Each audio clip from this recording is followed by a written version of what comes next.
When 85-year-old Themba was in hospital, his doctor, trying to determine Themba's mental state, he said, "What gets you up in the morning?" Themba shrugged and said, "Probably the same thing as everyone. I have to go to the bathroom." Hello, family. Good to have you here and welcome to Motivation Monday with Dr. T on Talk with Rams Live. He's our personal development coach, and we continue drinking from his well of wisdom, and we still continue on our positive self-talk topic. Those of you watching us from elsewhere, you can still join us in the room next time. Just drop us an email on rams@talkwithrams.com, and we will invite you and give you the login details. Hello, Dr. Thando Sibanda. Hey, Rams, how are you doing, man? I'm dark and lovely, my brother. Are you well? I'm well. Seeing I cannot complain about the cold. I am very well. You are summarily dismissed on the cold. There's no cold, nothing.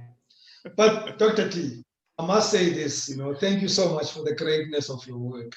We don't take this for granted. We are better for your coaching. And I know I speak for the entire community here on Talk with Rams. I know I am speaking for everyone.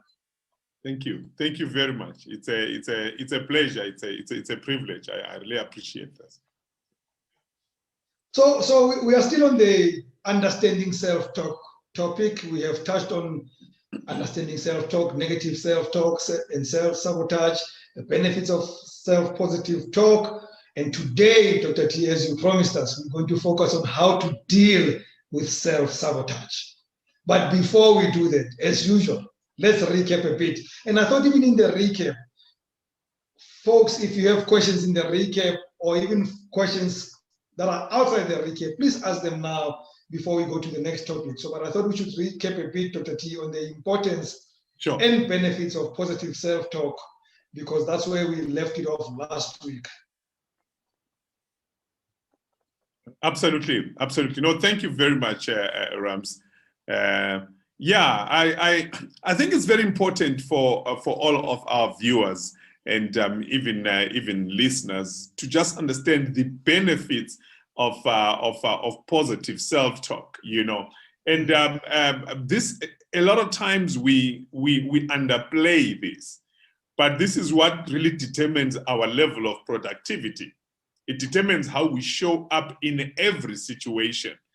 And so if you are cognizant of what goes on inside, then it will be easier for you to control what happens on the outside, And a lot of times, because we don't pay attention to the conversations in our head, we find that by the time we actually show up, we are already compromised, A lot of people don't know, Rams, that positive self-talk actually helps us to reduce stress.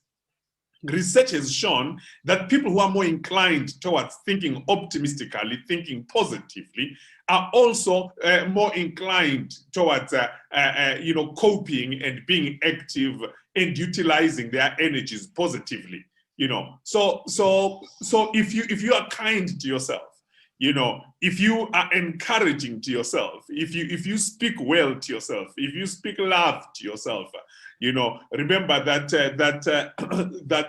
experiment that was done in Japan, where they took 30 days, and they spoke negatively to plants and spoke positively to another set of plants, and the results were different.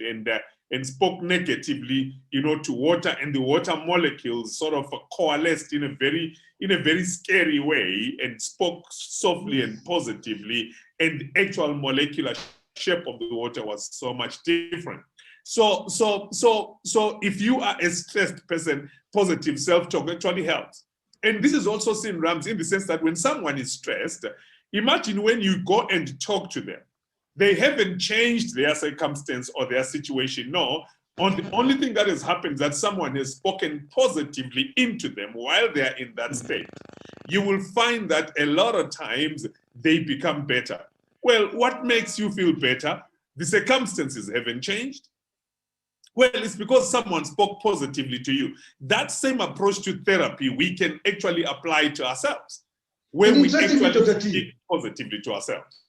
Interestingly, all of us here are adults. We may not have children, but we have younger people in our lives that we know. And we every day speak positively to them, don't we? I mean, they go through battles and stuff like that, and we give them positive self-talk, but we don't, at least positive talk, but we don't give ourselves that talk. No, we are normally very hard to ourselves, and because we are constantly in a state of near panic, you know. For example, if at work, you know, your boss comes and says, you know what, can you step into my office? You know, we need to have a chat.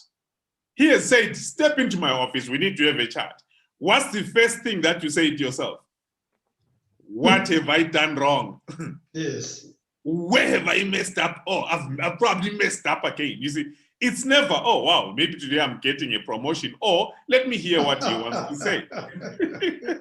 So most of the time, our default is always being unkind to ourselves. But positive self-talk also helps to boost confidence and even resilience. So Lubomirsky in 2008 did a study, and they said that, you know, the people that speak positively to themselves, interestingly, are more confident and are more resilient. So when they start doing things, and even when it's tough, for some reason they are able to motivate themselves. That is what makes winners win. Because as you are running or you are competing, you are in that moment, it's exactly what you are saying to yourself that matters. I always say, Rams, you'll remember this before I hand off. You'll remember that Usain Bolt has that thing that he used to do before he runs. Yes. You know, that thing, you know. Yes. That thing, believe me, I'm sure he sat down with some neuroscientists, and they said one of the ways just to make it easier for you is start this negative self-talk in everyone who's running against you. The moment you lift your hands and do this, they are already saying, oh gosh, I'm number 2. Oh, that's Usain Bolt. He's done that thing that he does before winning. he simply gets negative self-talk happening in the minds of his competitors, and they know they're fighting for 2nd or 3rd place. You know, so guess what? When you speak kindly to yourself, it boosts your resilience, it boosts your confidence. In fact, where skill sets are matched, whether it's in a work environment or it's in a competitive environment, where skill sets are matched, it is the more positive mindset that wins. Wow. Now, we have just experienced a live example of that, Dr. T, that when you speak positively to yourself, you can boost your confidence and do away with your stress levels. Only a few minutes ago, Nomfundo told us she's not feeling well, she can't join us. But I think she positively spoke to herself to say, no, I have to be part of this thing. And to you, Fundo, thank you very much for joining us. You've just proved this theory right within seconds, right here on this platform. And get well from all of us. That's actually very, very true. A lot of times, have you ever realized that it's always, for example, now it's winter, right? It's easier to stay home and stay in bed and sort of write off or postpone some important things that we need to do. But why do people show up? It's because you say to yourself, you know what, let me go there. It's important, you know, I can do this, I can be active, you know, and you find that you are actually able to function and your system gives you energy. And also one other thing, by the way, before we move on, right, positive self-talk enables us to build better relationships. It's important. Before that, Dr. T, before better relationships, they say that gym organizations earn 100% of their money on not more than 17% of attendance in the winter, because all of us have no positive self-talk to wake up and go to the gym, but they still earn their money 100%. Oh, absolutely, absolutely, absolutely. The gym is still at the same place. Your home is still at the same place. All the factors that you need are still there. The only thing that makes people stay home and not exercise in winter is negative self-talk. They don't know how to motivate themselves positively, you know. And so that's self-encouragement, you know, for those who are religious, it's called self-encouragement, you know. Being able to encourage yourself, that's positive self-talk. That's what it's called. Before we move on to building better relationships, we only had an excuse from Lego for not having the visual on. May I ask everyone else to have your visuals on? It's only because, guys, this is a visual medium. So we show this to the world, and when we show in blank spaces, it doesn't look good on YouTube. So please, if you can, switch on your screen so that we see you. Dr. T, let's move on to the relationships then. Okay, absolutely, absolutely. So the other powerful thing, Rams, is that positive self-talk actually helps people to build so much better relationships. Imagine what it feels to be around someone who is positive, who is self-assured, who is content, and who is whole in who they are as a person. That person will exude confidence, right? And that person, whatever is in them sort of comes out around them, you know. And so that's very, very powerful, because then that's when we realize that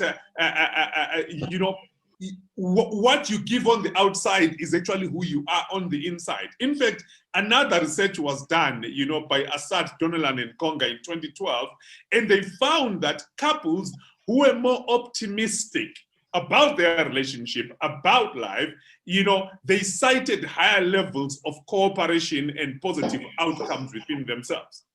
So the sense of optimism, just having a sense of optimism without even a change of circumstances, will help you connect better with people around you. And that's why I love the practical aspect of this show, where we then challenge our people and say, for this week, in your relationship, whether it's at work or it's at home, be positive first yourself and see if the more confident you feel, the more optimistic you feel, if that is not going to actually start seeping into the relationships around you. You know, you can gauge the quality of your relationships around you by the quality of the self-talk that you have within you. Maybe then, Dr. T, every time you leave us, you must leave us with some homework, so that when we come back, we pick 1 or 2, maybe 3 people to give us feedback on the homework and see whether the needle moved, so that then it doesn't become and I'm going to say this with much respect and maybe even restraint, it doesn't become a church service. It must be a working service where we come up with results. Oh, absolutely. So, let's step up. Let's step up, Dr. T. Now, in getting to the last leg of this conversation, we've had this conversation for 3 weeks now. We get into the last leg of it. I'm going to start with a story. Folks, I'm about to boast, okay? Listen to this story very carefully. So I went to play golf yesterday. And golf is played in 2 halves. We play 18 holes in full, but we play 9 holes first, and then we play the other 9 holes after a break. But the break was long. It's normally between 10 and maximum 20 minutes. But for some reason, there was something wrong at the halfway house, which is what we call it. It took us about 45 minutes, almost an hour. I was getting frustrated. I had played the first 9 very badly, and I gave myself, I realized I'm self-sabotaging, because now I'm blaming everything. Circumstances are bad, I'm playing badly, and I thought, no. I then took out a few balls from my bag. I went to something that they call a practice green, where you practice putting. We normally do that before you play. But I spent 15 minutes doing that while we were waiting for the field to turn. Guess what? The back 9, I have never putted badly. In my history of golf, not only yesterday, I putted amazingly, because I started saying, I'm just going to work on the parts and a new routine on my party. And I realized all I did was to stop self-sabotaging myself, because that's what I was doing as I was moaning, sitting there, complaining about everything around the world until I found something positive. And on top, if you know golf, I also made an eagle on one of the holes. So, Dr. T and everybody else, you can give me a hand. Let's talk about breaking the cycle of self-sabotage, then Dr. T. Oh, absolutely, absolutely. And thank you very much for that story, Rams, because it really shows us that a lot of times our output is dependent on the conversation that we have within us. You are as good, your showing up is as good as the conversation that you have within you, you know, because the better you speak to yourself and calm yourself down, you'll find that you can then make better judgments. And so then the question then is, how then do you deal with your self-sabotage? How do you deal with that? And remember, I want us to be very practical here.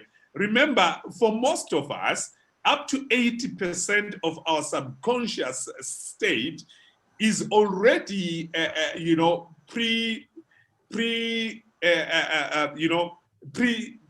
pre-stated or pre-positioned towards self-sabotage. That's why it's difficult to love somebody who does not believe that they are worth loving. They may be cute, they may be beautiful, they may be handsome, you know, they may have all the abs in the right places, you know. And guess what? But if they don't believe that they are worth loving, they will make it very difficult for everybody else around them to love them. So again, our conversations determine our self-concept. Our self-concept then determines our self-confidence. Then our self-confidence determines how we show up. That is why it becomes very critical for us. If we want to break the cycle of self-sabotage, the first step is to be very clinical and identify how are you sabotaging yourself or how you are sabotaging yourself.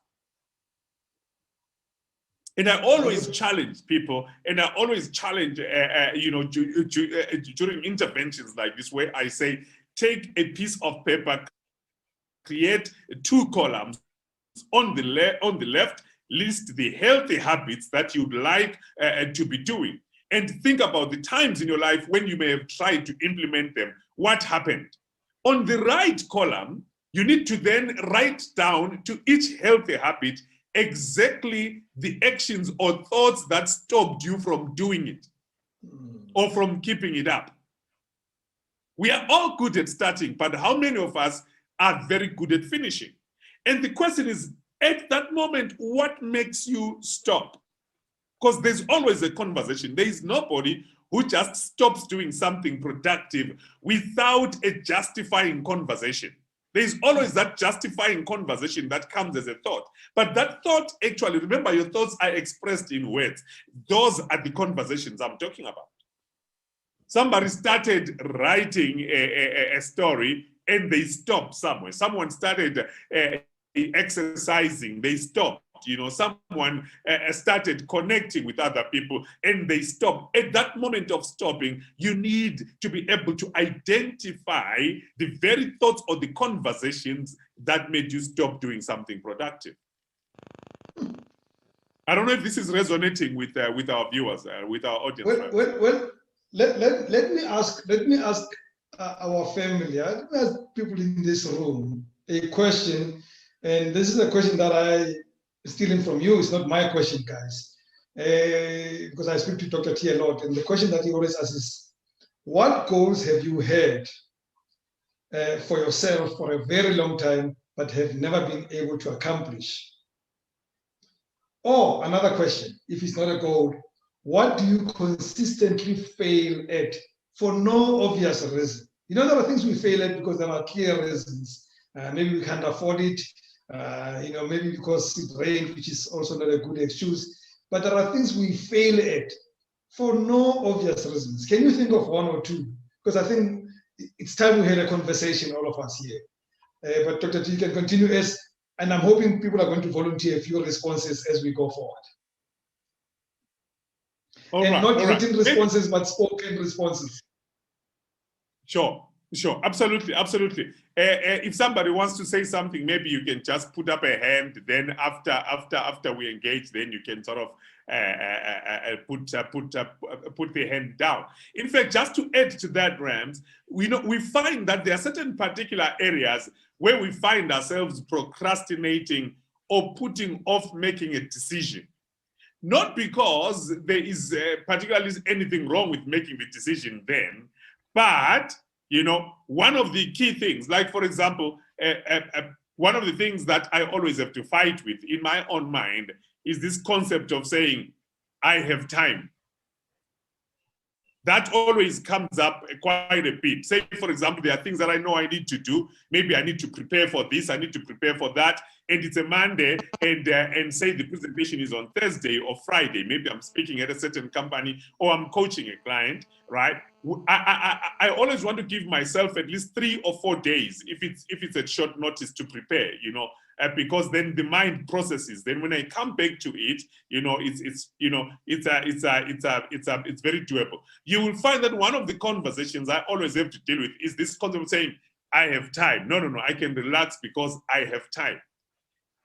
I thought that was a positive thing until I realized that actually this is self-sabotage in disguise. Because it massages my ego of relaxing while postponing what I need to be doing. And by the time I actually get to do it, even though a lot of times it is good because it's stuff that I know, I could have gone deeper had I done it early enough and then subconsciously brooded on it as time comes closer. I don't know, maybe I'm the only one that has had to deal with that thing of saying, I have time. We have a hand, but before you speak, what I see on screen, I don't even know how to pronounce the name, but you'll tell us just now. Dr. T, I think one of the excuses people use, which is probably not you or me in this room, is that I'm still young. There's enough time ahead of me. I know I can't use that excuse, but I'm sure there are people who use that excuse. There's the hand. Is it P Solar? I don't know how to pronounce it. Yes, go ahead. Unmute yourself.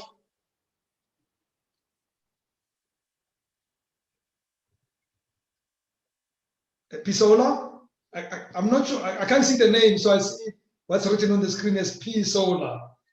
And you're wearing a hat, pinkish in color. Yes. Can everybody hear me now? Yes, we can hear you now. Hi, everybody. Hi. I just joined, but I've got a question, hey? And I think this is going to take almost everybody to respond. I think I'm speaking on behalf of women. We are fully aware that in our cultures, in our society, the responsibilities that women have are obviously bigger than the responsibilities that men have in a greater dynamic. Without getting into what those dynamics are, I guess we're all aware of that. But what I want to actually maybe tweak our minds with is, how can I, as a woman who is so ambitious, a woman who has visions, a woman who has goals, how can I make it a point that, I balance my responsibilities in such a way that I don't sabotage myself? Because part of the reason why we end up as women not really getting to where we want to get to is not because we don't want to get there, but you put the goals, but you just realize, with time that, this is not going to work. You keep on postponing it. Okay, maybe next month I'm going to attend to this way. You keep on looking at different ways of really accomplishing these things. But at the end of the day, you realize, Sister so-and-so probably went through this, before me. Those that went before me probably went through this. And before you know it, you are frustrated. You haven't accomplished much, but it's not that you just don't want to accomplish things. Things are just not the same with these dynamics between the genders. But now, how can I get out of that, limitation, that kind of, war that is going on within the society as far as the development and, you know, the goal realization of women is concerned? Before you respond, Dr. T, may I please ask that you share with us your name? I didn't get it.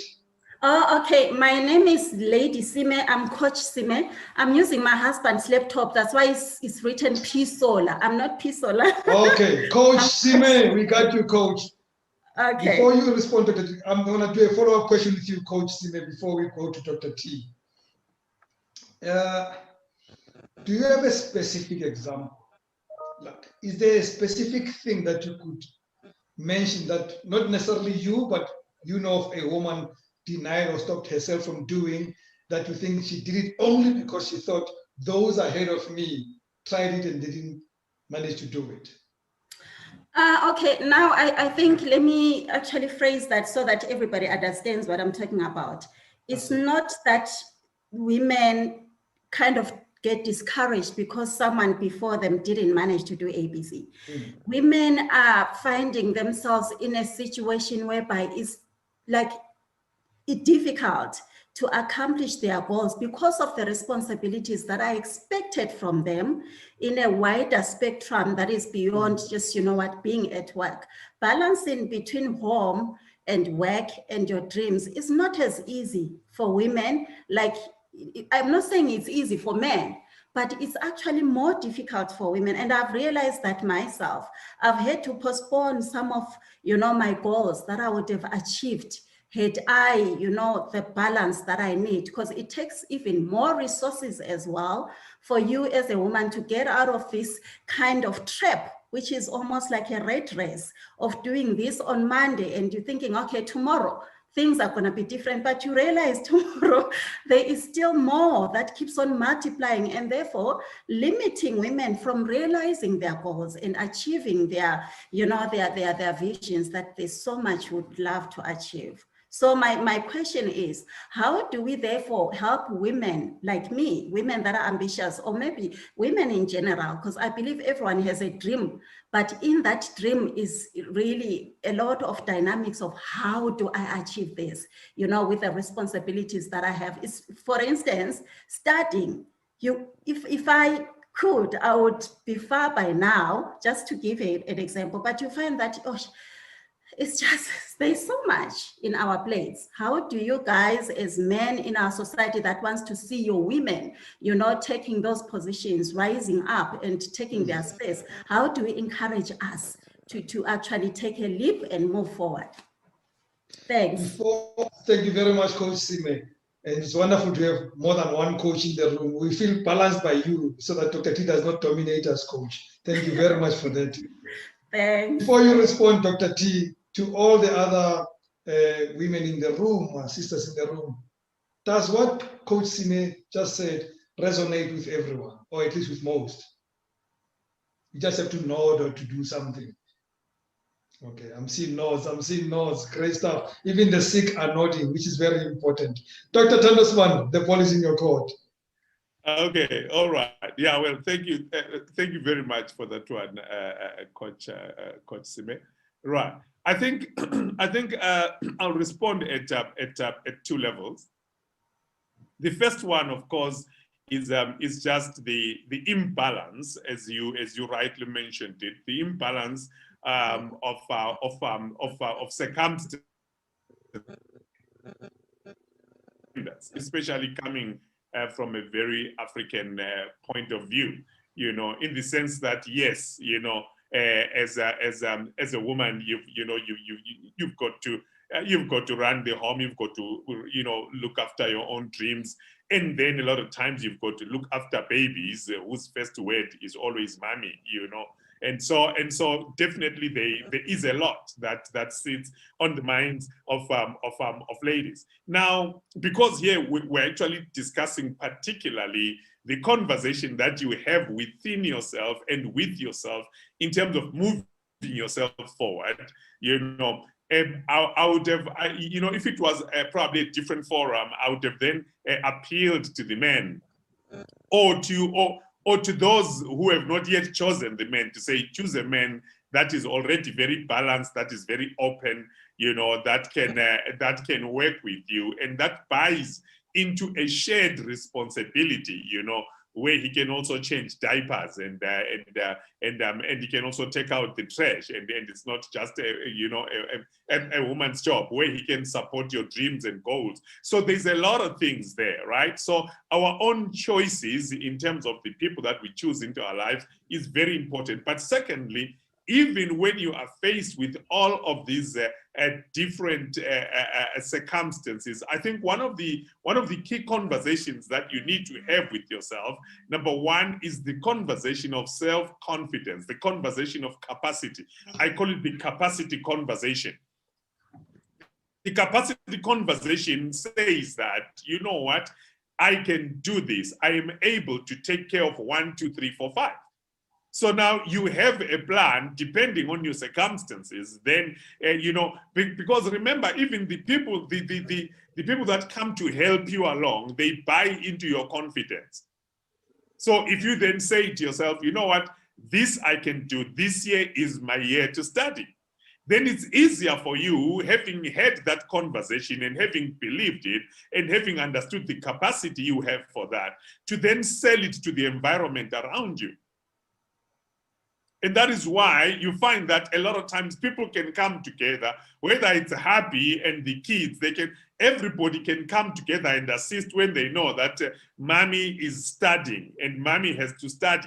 So there are two ways of approaching that. If you are studying and you are also running the home, it can be a point of frustration where you are always complaining and saying, guys, I'm tired because I'm studying. Can't everybody see I'm studying?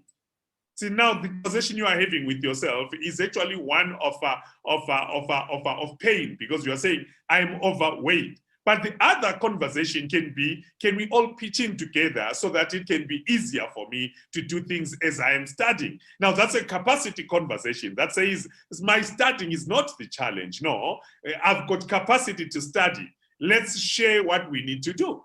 So how you posture yourself determines also how the environment around you responds. But at the end of the day, it is important that you exercise your capacity to dream, and you exercise your capacity to go after the dreams that you have. A lot of that will always come from the confidence. And guess what? Another thing before I move on is that a lot of times women give up, and that's the point where I came to say you need to track your self-sabotaging thought. Even when you are faced with a lot of things and you've got to juggle a lot of balls in the air, there is that moment where you sabotage yourself and you say, you know what, I'm just going to leave the education, or I'm just going to leave this, I'm going to have a gap there, a gap there. The moment you identify that moment of transition in your thinking matrix, that's the most important moment, because now that shows you where the issues are. Remember, our thoughts determine how we feel. It's not the feelings that determine our thoughts. No, it's our thoughts that determine how we feel. If you feel lonely, right? If you think you are lonely, then you start feeling lonely. You don't feel lonely, then you think, oh, I'm actually lonely, that's why I'm feeling this way. No, you first of all think it, then you feel it. That's the order. And once we realize that, we need to go straight to that point of saying, where do I sabotage myself? This is where I sabotage myself. Oh, okay, how can I change the conversation within myself so that I can feel and posture myself better, even in the environment where I have a lot of different things to do? So it still comes back to the conversation you have with yourself. You know, I've seen a lot of ladies, women that raised up a number of kids and were still able to accomplish a lot of dreams. How did they make it? When some of the ladies, maybe that even had less pressure, did not make it. You see, sometimes it's not even necessarily the pressure of the circumstances. No, it is the conversation that goes on within us in terms of our capacity to handle the pressure and the situation around us. Thabo writes on the chat box, Dr. T, that I quote him, for me, most of my failures are as a result of lack of confidence, and secondly, procrastination. I constantly put things for later action. Yeah. The question I would That's have wanted to ask him, Dr. T, is why does he think he does that? Why does he think he procrastinates? Well, it's not. Yeah, let me reframe it. Procrastination feeds off a certain thought. Remember, procrastination doesn't happen in a vacuum. Procrastination feeds off this thought that says a lot of times, and I know I'll probably step on a lot of toes because people now believe this about themselves. A lot of us love to say, I work better under pressure. So that doesn't even mean that I need to get into a company where there's a lot of pressure. No, we end up then creating the pressure by postponing things so that now we've got to move fast because the deadlines are looming. And then when we deliver, we say, oh, I'm actually very good under pressure.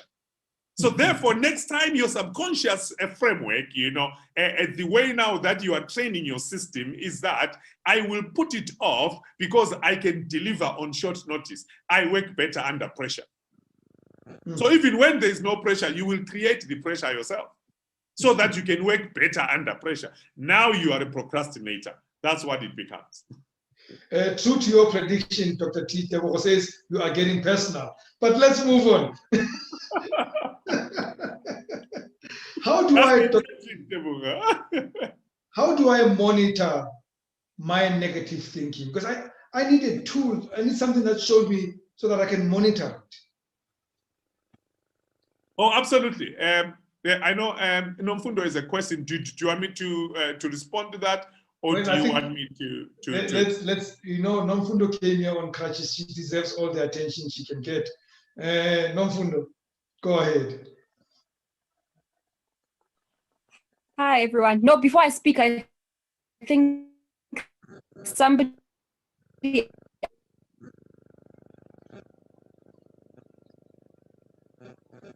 I think not only is Nomfundo on crutches, even her connection is. Yeah. Like I don't want to overstep, but I think I can't hear you.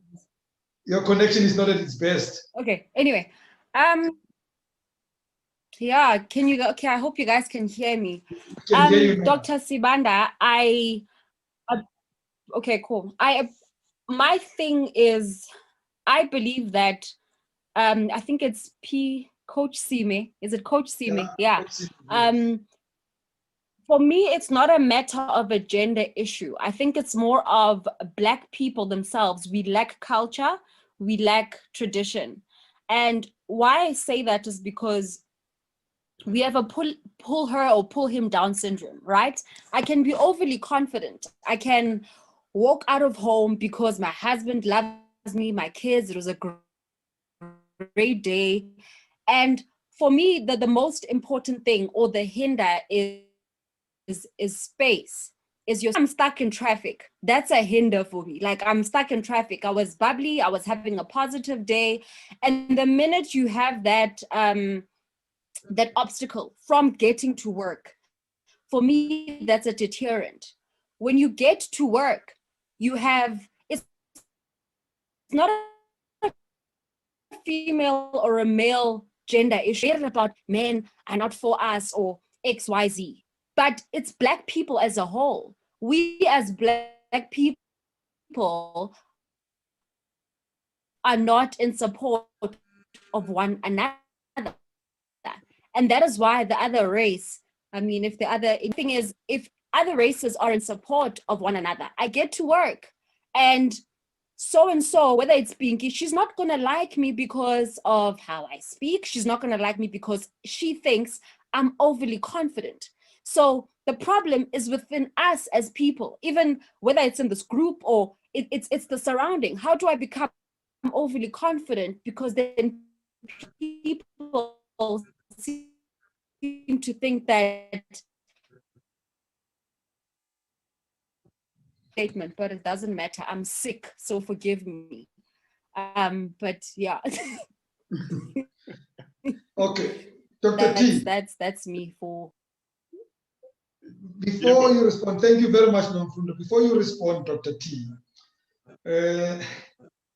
I am not dismissing what Nomfundo is saying, but I'd like us to stay on track of what we are doing and not fall into political talk. And I'm happy. The engagement is a good thing, and we are engaging, and it's a great thing. But I just want us to be careful that we don't start a conversation of Black people and white people and stuff like that. We are on a program of personal self-development. And part of it, which is what we're doing, is to take personal responsibility of where we're going, in spite of circumstances, in spite of the pull her down syndrome, in spite of the pulling down, because they're there, and she's right, they're there for everybody. In fact, I can argue that you're gonna find, if we're gonna go race, the white people will also tell you there's a pulling down syndrome in their spaces and stuff.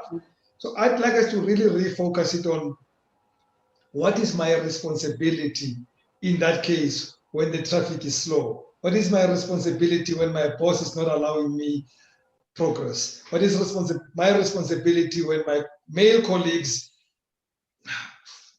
sexually harass me and they make it difficult for me to do my job? So I'd like us to refocus it that way without dismissing the concerns that Nomfunda has raised. Absolutely, Rams. That's very correct. I'm sure you will see even how I framed my response to Coach Sime, because my point was, at that point, in spite of everything that you are facing, at that point that you then make a decision to give up what is happening. And that is where I want us to zero in on this point of mine, that it's important to monitor your negative thinking, that negative self-talk. You need to monitor it. You actually need to find it. In fact, it's something called monitoring your stream of consciousness. So think about what you say to yourself whenever you start engaging in negative self-talk behavior. Write down your negative thoughts. One time I was very encouraged when I was watching a show and they were interviewing Jackie Chan. Jackie Chan took out a small notebook. He says, you see, I get ideas. And when I get ideas, because ideas are literally energy, they go if I don't do anything. He says, I write them in this notebook. He's like, you see, he opened the pages and flipped them and said, this, I did it in that movie. This, I did it, this stunt, I did it in that movie. This one, you will see it in that movie on that scene. So he went through a point where whenever he gets an idea, what does he do? He writes it down so that it doesn't run away from him, so that he can capture it. And when he can capture it, he can do a lot about it. The challenge for a lot of people, even in this room, or rather for a lot of us, is that we don't even know when we are engaging in negative self-talk. We don't know. But then how can you manage what you don't measure? How can you fix what you don't capture? So it's very important, if we are going to be progressive in our own personal life, we need to start monitoring our stream of consciousness. That concept of being present in your thinking. That concept of knowing and understanding what's going on in my head, now there's a whole thing in consultancy where we say people, this concept of mindfulness, that when you are in the room, be mindful of the fact that I'm here. I am fully present, I'm fully engaged, I'm fully functional. Once you control your personal space, your thought space, your head space, believe me, you are going to start seeing some results pop up, because you'll be able to see your negative thoughts a long way coming.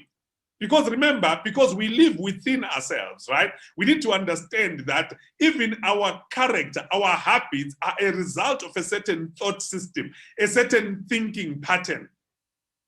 But because we don't actually, we're not mindful, we don't monitor our stream of consciousness, we actually lose out on the ability to capture the negative thoughts when they come.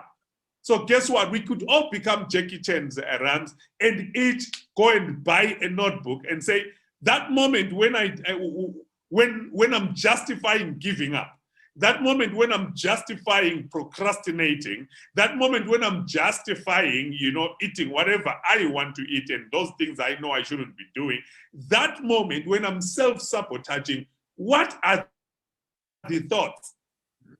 You will be amazed at the pattern by the end of the day or by the end of the week, because there'll be thoughts like, I've got time. There is no hurry in Africa. I deserve better. It's their fault. I'm young. You will be amazed at the thoughts that are going to be in that page. Then now you can start zeroing in, oh, wow, why did I actually think like that? You know, very, very important. We need to monitor our negative thinking, our negative self-talk. Is it a negative self-talk, Dr. T, when I start not committing to potential wins because of my past losses? I have experiences of past losses or lack of success, and that normally would weigh on me not to then enthusiastically approach the future.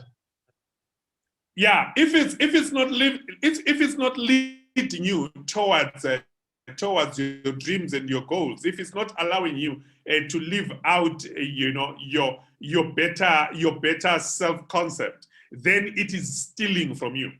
You know, Dr. Mulapo said, if you are not growing, you are dying. It's either one of the two. So anything and everything we do is either adding to us or it's taking away from us. That's why even when we do our values, I always say to people, make sure that you've got active values, because passive values are useless. Neutral values are useless. They don't add anything in your life, you know? So our values must always be active. They must always be adding. They must always be moving us forward, because it's easy. The human being is built in a way that it's so easy, because remember, even thinking consumes energy. Just by thinking, you burn calories just from thinking. But we will still go to gym. Absolutely. So on that note, it's important for us to understand that any positive outcome will come as an effort and not as a default. Unless we have made positive thinking such a default that it's now easier to do, we will always have to fight for what we do. I tell people say to me, Doc, you are looking good, man. I love the way you are looking. I tell them I die every day to look like this. I give up eating bread every day. I have to exercise every day. I die daily. I make a decision to die daily to look the way that I look. So same way, successful people, they die daily to make the choices that bring about that level of success in their lives. They know how to monitor their negative self-talk. Okay, we have 10 minutes left to conclude. And I still have a number of things, and I'm sure people are going to have questions. If I don't see somebody raising their hands, please remind me, Dr. T. I'm not always on the screen because I'm going through my notes. How do I develop, Dr. T, to help me then get out of the negative self-talk? How do I develop some self-supporting behavior, things that I can do to help me away from my negative self-talk? Absolutely. One of the things, Rams, that's very important is that we need to be able to challenge our self-sabotaging thinking. One of the biggest mistakes we make is that we give into our own thinking. Just because I thought it, then it must be the way that it is. No, learn to challenge your own. Learn to have that voice, that third voice. Because there is your verbal voice, and then there is the voice that speaks into you. That says, no, man, you are tired, just sleep in for today. You know, you'll do gym tomorrow, right? So now, that voice is always the loudest. And because I'm tired, I think, yeah, this voice is telling the truth, you know, actually I'm tired. But you are really speaking it into yourself. You must then challenge your negative self-sabotaging thinking. Develop that third voice that says, but if I don't do this, what will happen to my dream? If I don't do this, what will happen to my goals? If I don't show up for myself in this way, what will happen to the next level? You see, the moment we start developing that voice, that learns to challenge our negative thinking, that challenges our self-sabotage, we will not be able to overcome it. So we must ask ourselves, what are the thoughts that are lying, that actually are pushing this self-sabotaging thinking? Are these thoughts rational? Are they based on any clear fact? You know, are past unsuccessful attempts, you know, unnecessarily preventing you from making a positive change? A lot of times we've created enemies, not because people say something against us, but because you created someone who was so absent-minded and so involved in their own thinking and they didn't respond. They genuinely did not see you. And then you thought that one is a terrible person. That one hates me. And because they hate me, I will hate them back. In fact, I will hate them before they hate me. Yeah, I see that a lot, Dr. T, but I'm not going to mention things because people who know me may know I'm talking about them. Is it important, Dr. T, that when I am in on that lane of negative self-talk, do I need to positively, actively say to myself some positive stuff, some encouraging things? Do I need to think about the other way of achieving things other than the normal way? Oh yes, that is actually the moment, right? That's the moment of tension. In that moment of tension, I always say for every negative thought, find 2 positive ones. Because once you learn how to isolate the negative thoughts, you are then able to bring in positive ones. I mean, psychologists will give you a very practical thing, you know, like for example, they say, whenever you feel that you are angry and you can do something stupid, count to 10. You know, breathe in and out and count to 10. What are they doing? They are saying suspend that the processing of that emotion to its ultimate conclusion, suspend it and engage a totally different mindset that will allow you to calm down. But see, we don't do that for our negative thinking. And that's why we say, no. I told them off right there. You know, I remember I was watching a series, you know, where a lady quit her job. She's a lawyer and she's in a conversation with other partners and she realizes that they're not treating someone else correctly. And she decides, you know what, I'm going to quit. And she comes home to the husband and says, oh, I told them off. I told them off right there on the spot and I went out with a bang. And the guy says, but how are we going to pay the bills? Then she realizes, oh, okay, probably it wasn't the best way to respond in the moment. You see, but in that moment, she felt justified to follow through on the self-sabotaging action. That's why you don't have to say everything you are thinking. Why? Because you are now able to arrest the thoughts. None of us would be married if we all say it, whatever we are thinking on the moment, or none of us would be in happy relationships if we always said what we thought in the moment. That ability to hold yourself even when you feel like is very vital, because you can use that to actually bring about very positive thinking when you want to sabotage yourself. Very critical. Okay, here's my last question to you, but I can have more if people don't engage you, Dr. T. I can see their hands. I can see 2 hands already. You know, our time is It's because I'm not always on screen. I make notes and so which hands did I miss? There's no Mfundo in Tebuko there. Let's go to Tebuko. No Mfundo is chewing more than she can bite, or biting more than she can chew. Tebuko. Unmute.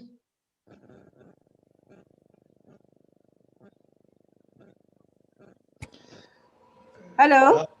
Hello, now we can hear you. Go ahead. Thank you very much. Thank you so much for this opportunity. I think I like what I'm hearing from Dr. T today.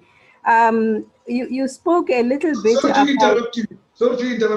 Dr. T, she says she likes to say today, which means other days, she's like, I hear you. I like it more today because I read something similar to what you said today. Right. Not that I didn't like it the other times. You spoke about the narrative that one would have in our minds at the moment where we self-sabotage. And I think I wanted to go back to the point of being present and being conscious. I have now recently started meditation. I think it's one way of helping one to be present and actually to be able to process things and to be able to get rid of the negative thoughts and the narrative. Because I think last time you spoke about beliefs, and I think the narratives that you have during that time where you're about to self-sabotage are actually based on your belief system. When you have a belief system that women are inferior, for example, or Black people are self-sabotaging. So at that moment where you have that self-belief system, then you also start projecting that onto, you know, the outside world. So I wanted you to help us a little bit about that narrative that we have just before we self-sabotage. Oh, absolutely, absolutely. And thank you very much for that, because I think what our viewers or rather what our audience is realizing is that actually our thinking is very linear. I always say that, you know, our subconscious mind, you know, is linear because it follows a timeline. You know, from the time I was a child, you know, up to now, I can actually go back and find certain patterns that then have influenced who I am today. And so even that narrative, by the way, meditation is very critical, because meditation is actually being present in thought on a specific concept. So meditation is mindfulness. Meditation is actively, you know, being present, being conscious about your thinking. It's very, very critical. And you know, as much as possible, we need to be able to put aside time to meditate. It's what you meditate on that then creates the difference. Some people meditate on negative things. Some people meditate on negativity. And all of that, of course, has got its own frameworks. So that self-sabotage narrative, the moment you are able to isolate it, you will then start to see, is it coming from a certain belief system? Is it coming from a belief system that says, I am not valuable? Is it coming from a belief system that says, I am not good enough?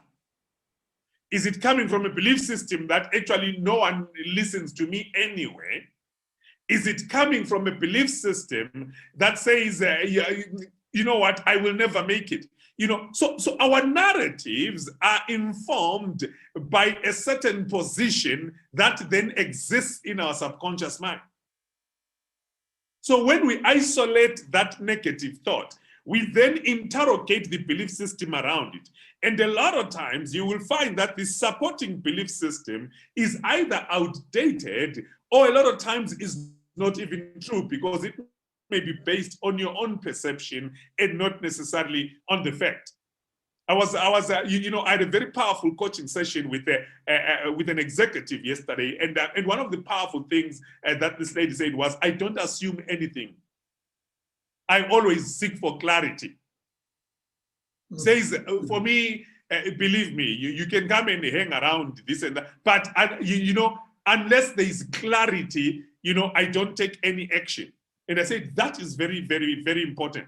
Because when you seek clarity, then you're not making assumptions. Then your own thinking processes are very clear, and it's easy to then make decisions and understand their outcome, because the circumstances on which you are acting in terms of your thinking matrix are very, very clear.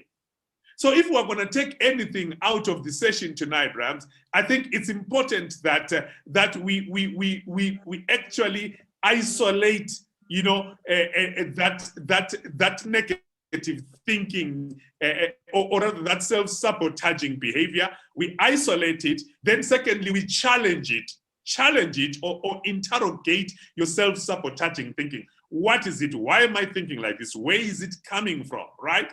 And then develop self-sabotage, self-supporting behavior. Sorry, for every negative voice, have two positive ones. If I feel I'm not good enough, well, there are other areas where I'm actually good enough. Some people think I'm just not good, but you are a parent. You are even good enough to give birth to babies. You have a job. You are good enough to actually be employed. You are good enough to do. There's a lot of areas where we are so good enough. that if we focus on the fact that we are good enough in a lot of areas, we will realize that where we think we are not good enough is simply an isolated incident that should not then cloud the overall judgment of who we are. And my last point, I know our time is up, is that we need to develop our own and create our own self-care plan. This is a list, Rams, and I'm going to challenge. Next week, I'm going to ask, by the way. That's homework. That's homework now. That's our homework. Yeah. Everybody that's hearing us, go and develop your own self-care plan. This is a list of daily practices that you will engage in to foil your inner saboteur. That voice that says, I'm not good enough. That voice that says, let me put it off. That voice that says, for the last 2 years, you've been meaning to clean the garage and you've been telling yourself, I'm busy. Tell yourself, I'm going to be busy cleaning the garage. You see now that's a strategy. If you are keeping yourself away from doing something because you are busy, one of the ways is tell yourself, now you are going to be busy doing that. I'm going to be busy reading, so that I'm not busy watching the TV or not busy being on Facebook. I'm going to be busy doing what I'm supposed to be doing. So that will enable us to develop these healthy habits. So please go and do a list, right, of these daily practices that you will make to foil and to frustrate that self-sabotaging thinking that makes you to give up. I remember Tony Robbins saying that a lot of times, once he wills it, he doesn't take it to his reasoning. For example, when I've got to wake up and go and exercise, don't leave that to the debate of your mind as to whether tomorrow do I have to go or not. Because now the weather will come in, then the baby will be crying, then the boss will be phoning, and then this and that. The moment you bring it to the reasoning, a lot of times you are going to fail because there is a lot that goes against the direction of your dreams. That's why you've got fewer champions. There are always fewer champions than everybody else. There are always fewer millionaires and billionaires than everybody else. There's always fewer people that reach the top than the rest. Why? Because everybody else falls prey to this concept of self-sabotage, because we don't know how to isolate those instances of thought and then follow up with positivity. So we can become the minority in terms of progress, Rams. Wow. Wow. Dr. T, when we spoke earlier today, you thought we would have reached the end of this conversation last week, and I said, no, we haven't. Now, guess what? We haven't even completed this one today, but that's fine. I think we're done. I really think we're done. I think we need to move on to a new conversation next week. And you wanted us to focus on personal growth. Am I right? Oh yes. Next week is gonna be amazing, because we're going to be talking about growth, and I want to challenge you to start thinking of areas where you've always wanted to grow. Maybe you've wanted to grow in your finances, maybe you wanted to grow in your relationship, maybe you wanted to grow in education, maybe in any area where you've always wanted to grow. So we're going to ask people next week, where have you wanted to grow? Where have you wanted to grow? Where? And then we're going to get into the session, because guess what? Now that we understand the concept of self-sabotage, now whenever that sabotaging voice wants to come against our concept of growth, now we know what to do to silence it. We're gonna have fun. These next coming weeks and months ahead are gonna be cool, man. So we have homework. The first homework is to list the things that we do to self-sabotage, and then list what we're going to be doing to work against the sabotage.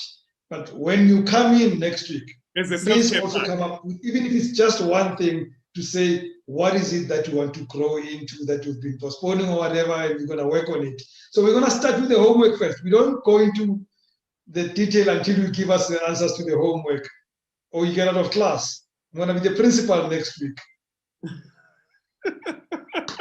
I like that one. Folks, thank you so much for joining tonight as usual. And that includes you, by the way, watching from wherever you are watching or listening, because not everybody's inside the room. Others are watching and listening to us from outside the room.